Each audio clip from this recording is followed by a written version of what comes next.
Hello, my name is Brandon Macco, and today I'd like to show you how to evaluate for carpal tunnel syndrome, right? A compression peripheral neuropathy of the median nerve at the wrist or at the carpal tunnel.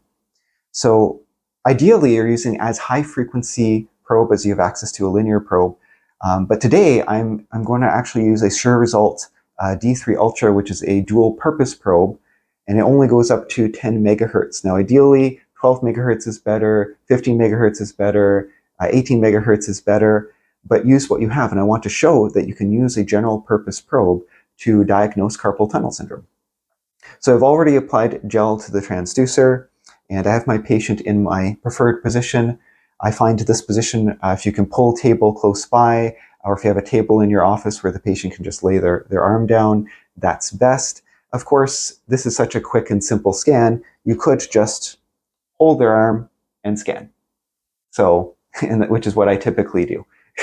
It's so quick and easy. Okay, so I have things set up and we can go. I like to use sort of the presets, general musculoskeletal preset. Sometimes your unit, I'm not sure what unit you're using, may have a nerve preset. But even a general musculoskeletal preset should work.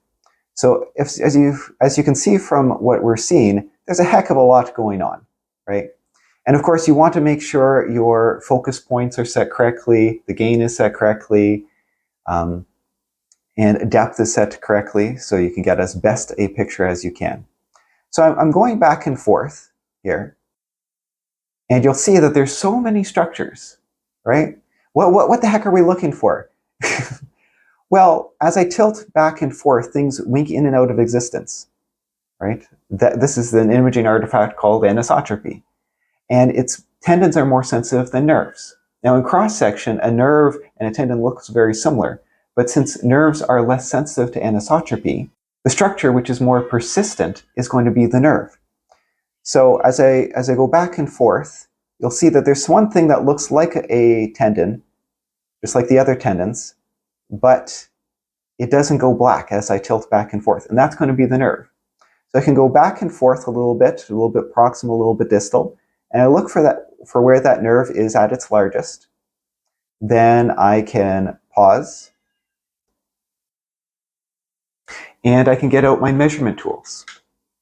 So if you were looking at the images, the structure that wasn't winking out in and out of existence is this structure here. So that's going to be our median nerve. So I can take our measurement tools, and I can either use an ellipse. An ellipse will typically work, or I can use a trace,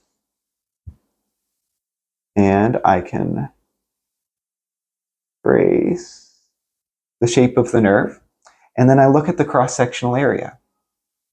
If you use a threshold of 0.09 centimeters squared or 9 millimeters squared, that gives you almost 100% sensitivity, high 90s, 100% sensitivity, and around high 80s, low 90s specificity. So that will catch, or 100% sensitivity. That will basically catch all carpal tunnel syndrome. And it was just that quick and easy.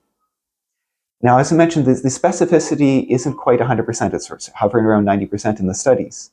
If you want to improve your confidence, the larger it is, the more confident you can be in your diagnosis. So if instead of it just being a little over that 9 millimeter squared threshold, if it's 11 millimeters squared, 12 millimeters squared, 13 millimeters squared, then you can be more confident in your diagnosis, particularly if it's over 12 millimeters squared.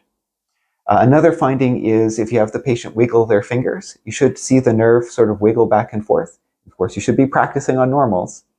And if it doesn't wiggle, that can be another sign to improve your confidence in your diagnosis. The other thing you can do is you can sort of scan the nerve more proximal, maybe up until maybe about 10 centimeters more proximal, and you can compare that cross-sectional area.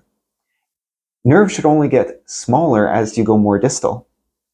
But if the nerve has increased in size, that increases the likelihood of carpal tunnel syndrome. In particular, if the increase in size is larger than 40%, so a factor of 1.4. But even if you don't do those extra things, just using that cutoff of 9 millimeters squared, Again, has excellent power to rule out that condition, so you can start looking for other conditions. And did you see how quick and easy that was? So get practicing, get using your ultrasound, and best of luck helping your patients. Cheers.